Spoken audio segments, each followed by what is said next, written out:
It's Friday again, Esme, and you know what that means, don't you, baby? What? It's Friday sales!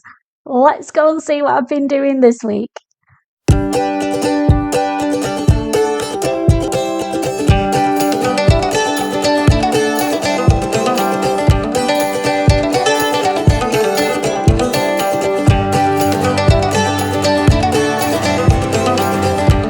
Hi there, I'm Christine, the Gemini Stitcher, and welcome to my YouTube channel. And this little cutie pie is Esme, one of my mini schnauzers. Lily, the other one, is snoozing in the sun over there. Yes, you heard me right. In Lancashire, we've got sunshine today. Amazing! It's Friday, and that means Friday sews. This is my second Friday sews, and I had such an amazing response to the one I did last week. I'm so glad I've started to join in. First of all, thank you from the bottom of my heart to Adele from Sew for Serenity, giving my channel a shout out and mentioning our Catch Caddy collab that we're doing at the moment. It meant I got a flurry of subscribers and views, which is a huge help when you're a new channel. So thank you, Adele, really appreciate it. So as I've already mentioned, I've been busy making my Catch Caddy for our collab reveal, which will be next Friday. So what else have I been doing this week? Because I can't show you that, can I? The other thing that I've been busy doing this week is my Busy Bees Transformation Challenge, finishing it off and getting the video up and edited for Wednesday. So if you haven't watched it, bob over to my channel and there is a playlist called Busy Bees Sewing Challenge. And there are 6 of us all doing different things, one a month for 3 months. So we've done 2 months worth now. So that's a lot of watching. Let's work that out. 6, at least 12 videos plus an intro video. So that's 18 videos. So that is one mammoth rainy day watch. And I totally recommend it. It's been so interesting and so much fun to do. So do you want to have a quick look at the garment that I made for my transformation challenge? This is it. This started out life as a pair of super wide culottes that I never wore. And I made them early on in my, obviously not my sewing career because I've been sewing since I was 14, but I got back into sewing again about 3 years ago. So 3 years sat in a wardrobe is pathetic, isn't it? So they're now a bucket hat, which I'm not going to put on because I've had my hair done and I'm going out this afternoon. A snazzy little top, and then underneath here are a pair of matching shorts. I'll bob up a picture and then you can see. If you want to find out more about that, as I've already said, pop over to my Busy Bees Sewing Challenge playlist and you'll see mine and everybody else's reveals from the Transformation Challenge and Challenge 1, which was the pattern challenge. So enough about that. Let's get on to what we were talking about on Friday sews. Hang on a minute, that's the doorbell. I'll be back in a sec. I'm back. And I've got a parcel. It's a cute little parcel from my lovely postman. And I know what's in here, so I've had a sneak peek already, but I thought I'd share it with you guys. I have recently become an ambassador for a company called Flamingo Fabrics. They are a small independent fabric printing company in the UK, and I've bought lots of jerseys, French terries and sweatshirt fabrics off them over the last few years, and they put a post up wanting ambassadors and I jumped at the chance because I love their fabrics. They're usually bright colours. Some of them are quite unusual to say the least. So shall I show you what they've sent me as my first ambassador challenge? I'm all excited. Let's have a look.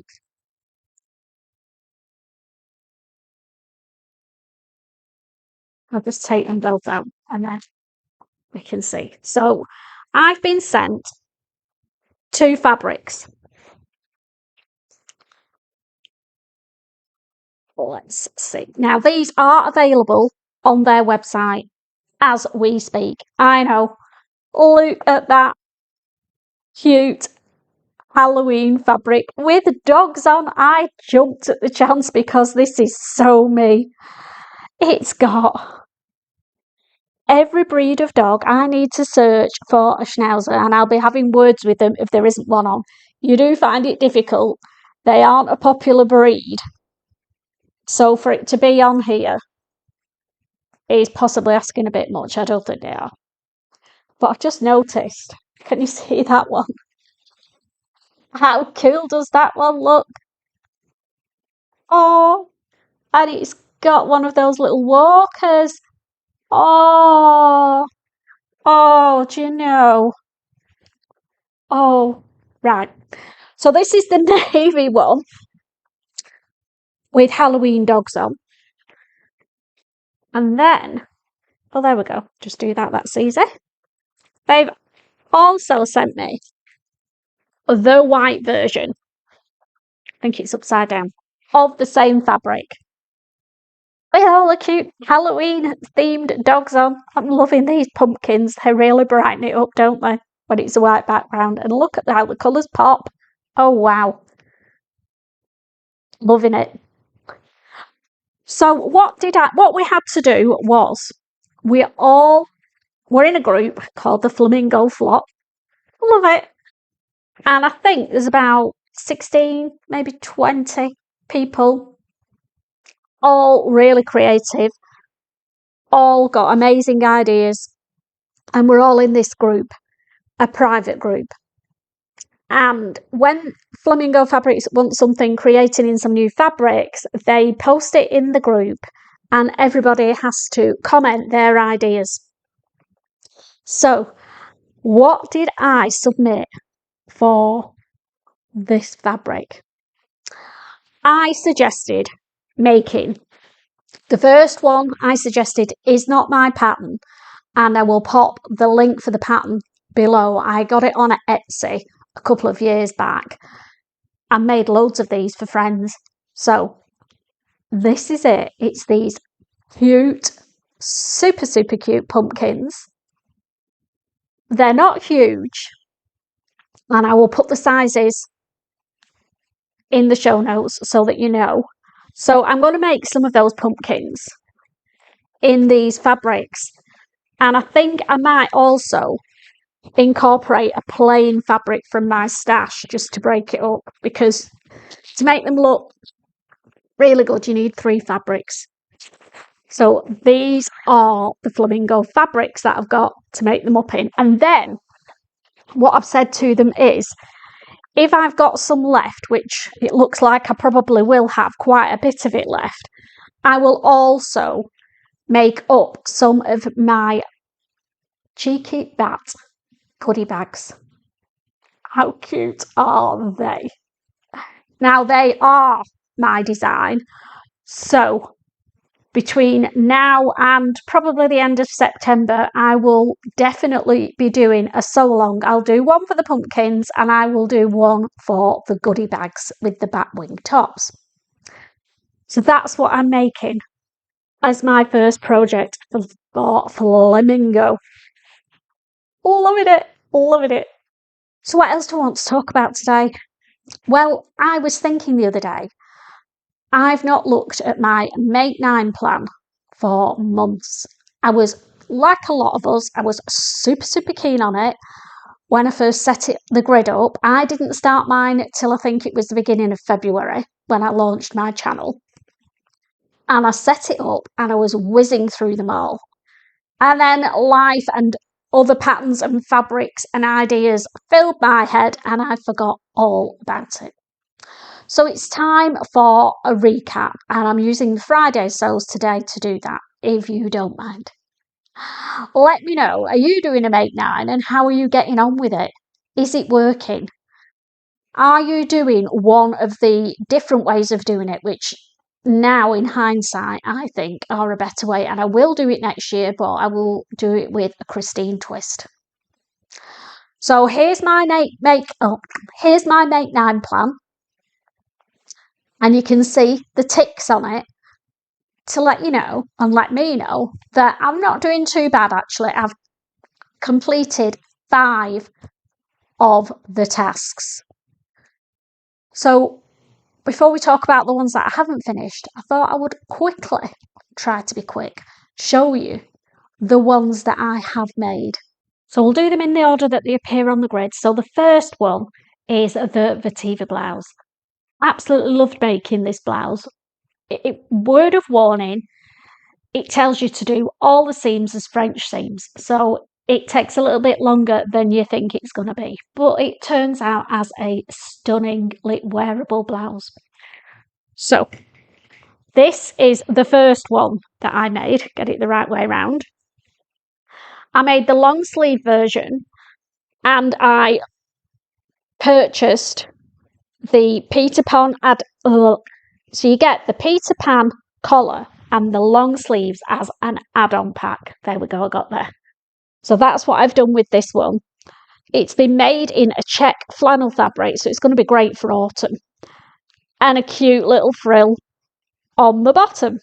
So that was Vetiver blouse number 1. But because you can also make it as a short sleeve, I've made that version as well. So this was my short sleeve version. Excuse the creases. Goodness me, I've just noticed those. Short sleeves and a frill on the bottom in a lovely bright turquoise floral viscose fabric. I got that as a remnant from Little Miss So-and-so. So they were the grid items. Make 9 number 1, the Vetiver blouse. Number 2 was the Mitchell trousers. And I made those in a bright ochre yellow linen. Now, you can't really. Me holding these up don't do them justice, so I'll pop you an image of me very proudly wearing these and trying to pose. It was part of a challenge where you had to pose like the model. And because I'd done these in the same linen colour, I thought I'd try. This is what the model looks like, and this is what I look like.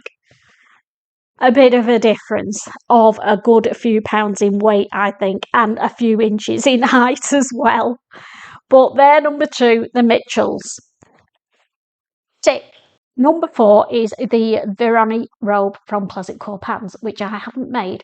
It's one of the ones that are in my plans, and I've got fabric from my stash, so we'll discuss those later. And then this is the Jameela Jacket. Can't remember who it's by, but I will pop it down below. And I made it in a cotton twill heavyweight with a suede, imitation suede, pocket top, placket and collar, and the back yoke in the suede as well. Where's that cotton come from? You know, when you're a sewist, cotton gets everywhere, doesn't it? So that was the Jameela, and I've worn this loads and had some really nice compliments from people. So it's great when that happens. It's obviously a winner. And the last thing I've managed to make up from my Make 9 grid is the Viola top from Forget Me Not Patterns. Now you can make a long or a short sleeve version. I've made all 3/4, and I've made the 3/4 sleeve version in this lovely jersey chestnut coloured seeded fabric. You can see the cute V at the back neck. There's lots of details in this top and all the origami style folds, which were interesting to do. There's a lot of accurate marking to get this right, but the effect is great. And I've got plans to make some plain ones of these for the autumn so that you can actually see this a bit more, because I think with the pattern on, it hides the design a little bit too much. But I've made it, and I'm going to make some more. Okay then, so there are 4 garments or items, because some of them aren't garments, on my Make 9 grid that I've still got to complete. So I've been looking through my fabric stash because I am on a fabric ban until I go to the Knitting and Stitch show in Harrogate in November. I'm sticking to it. I think I'm on week 3. Boy, it's hard work. But I think the longer I do it, the easier it will be. And it was certainly hard trying to find things to finish my Make 9 without buying fabrics. But I think I've done it. So let's run through my ideas of what I can use and let me know what you think. So the first one that I've not managed to complete is the Veronik Robe by Closet Core Patterns. I'm not sure why I've not done this because it was planned as a floaty spring and summer throw on. And I've not done it. So I've now got to rethink it because if I make that in summery fabrics, it's just going to sit in my wardrobe for months and that does not make sense. I like to make things and wear them like almost immediately, to be honest, always being the same. So I've had a rethink and I've pulled out 2 fabrics from my stash that I think might work. Let me know what you think. The first one. Are you ready for this? You know me and my bright closet. It's going to affect the screen. So I'm not apologising, but it's just going to go pow. Look at that. Ho, ho, ho. How gorgeous. It is. It's a velour is the best way to describe it. So the back is quite plain. It is a knit fabric, but not hugely stretchy. So I think I can get away with it. So I was thinking of making it in that. What do we think? That's going to brighten up my winter, isn't it? If I make it in that, and it's quite warm as well. So that's option number 1. And then option number 2, which you can tell I'm not mad keen on, but I've got this cornflower blue waffle knit cotton fabric, which is fairly thick, but not as warm as this. Great for autumn, but come winter, this is not going to be warm enough. But there is that one as the other option. So, or are they too clashy, do you think, to do the main fabric in this and do the cuffs, waistband and neck and front band in the blue? That might work, mightn't it?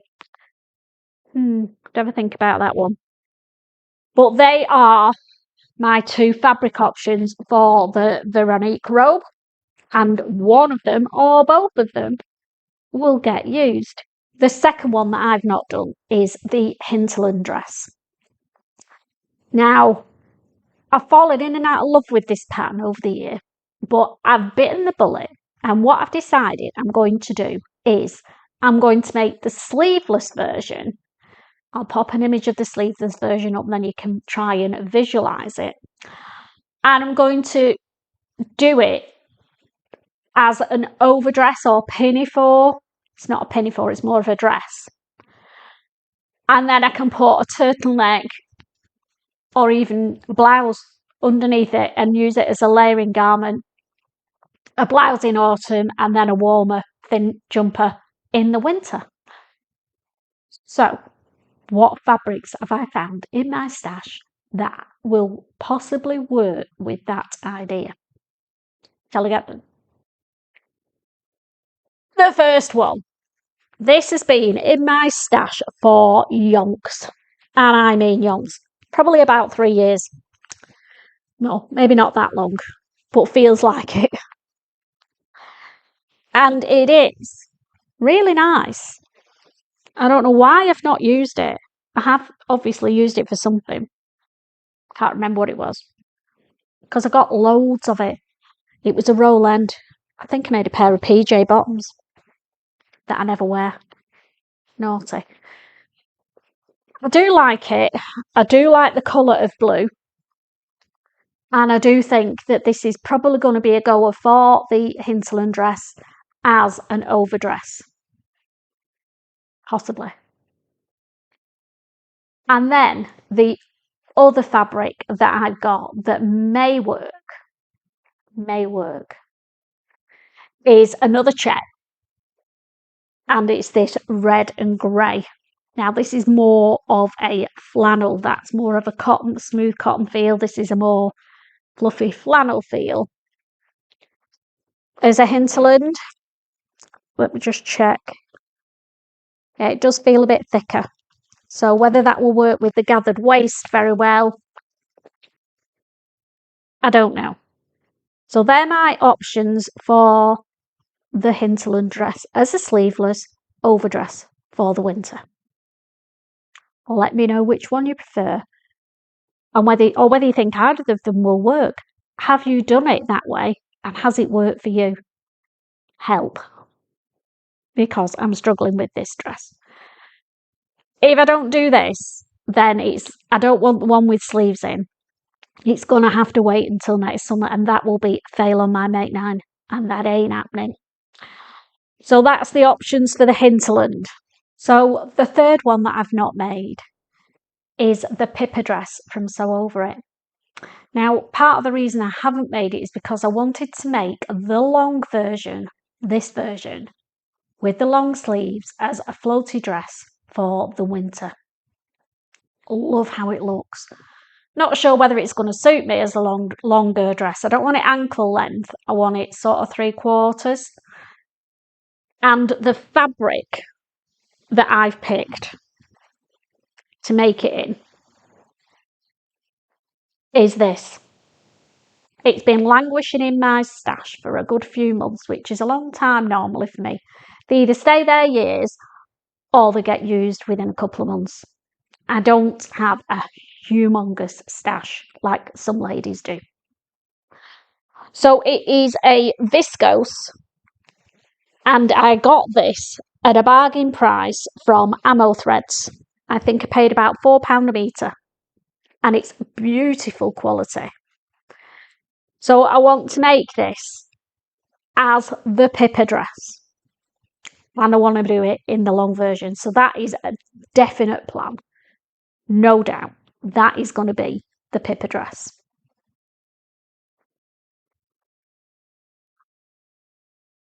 And then the last thing that I've not made on my Make 9 list, which has got to be made ASAP, is the rucksack from Noodlehead. I need this for when I go away at the end of September. I want to use it on my holes. So I've got fabric, I've no excuses, so I need to get cracking with it. So what fabric have I found in my stash to make this handy, useful holiday rucksack? Are you ready? Here it is. A bit stripy deck cherry, but it's got that lovely pop of orange. And I think this canvas fabric is going to look fabulous as a rucksack. So that's what I'm making the Noodlehead rucksack in. And that is all my Make 9s complete when I've done that. This one will definitely have to be done in the next few weeks. And then the others I'm not going to languish. I have got, obviously, until the end of the year. Strictly speaking, I've got until the end of Jan because I didn't start it till February. But no, December is the end of the year. And I will have the last 4 garments or items on my Make 9 grid completed. And then I'm going to celebrate. I know. If I get it done by the time I go to the Stitch Festival in Harrogate, I can treat myself to loads of fabric. Oh, yes. That is a plan because I will be more than ready for serious fabric buying by then. What do we think? Do you think I'll deserve it? So if you're still with me, thanks for sticking with me and going through my Make 9 together. It's focused my mind and made me determined to get them finished by the Stitch Festival in the middle of November. Determined. You can do it. Can I? Let's find out. So before I go, there's one last thing that I want to mention that's launched today, and that is the Dress a Girl Around the World campaign. Every day in September, there will be a vlogger giving you ideas of the dresses that they're making to inspire us all to make our own dresses and send them off to the Dress a Girl campaign, which runs throughout September. The first vlog is on today, and when it comes out, because it's in America, so I'm not sure what time it's going to appear in the UK, to be honest, but as soon as I see it, I will add the link to the description, and then you can go and have a watch and find out all about it if you've not heard of it before. I'm one of the lucky vloggers, and I will be doing a vlog on the 11th of September, but don't wait till then to find out about it. Watch the vlogs. There will be one every day from today to give you inspiration and ideas and give you the information of where to go, what to do, and how to donate your dresses, whatever country you're in. So support this good cause and get some little girl into her first very own homemade dress. How amazing would that be? So that's it for this Friday. I hope you've enjoyed. And if you're new, welcome to the channel. Thank you for subscribing. If you've happened across my channel through the Friday Souls hashtag, please give me a subscribe and a like and a comment to help my little channel grow. And then it'll help me to keep going. I love making these vlogs and I love all your comments and do try to answer all the comments and questions. So thank you for your support, and I will see you on Monday for my Monday Makes and Plans. Take care and have a lovely sewing weekend, everybody. Bye for now.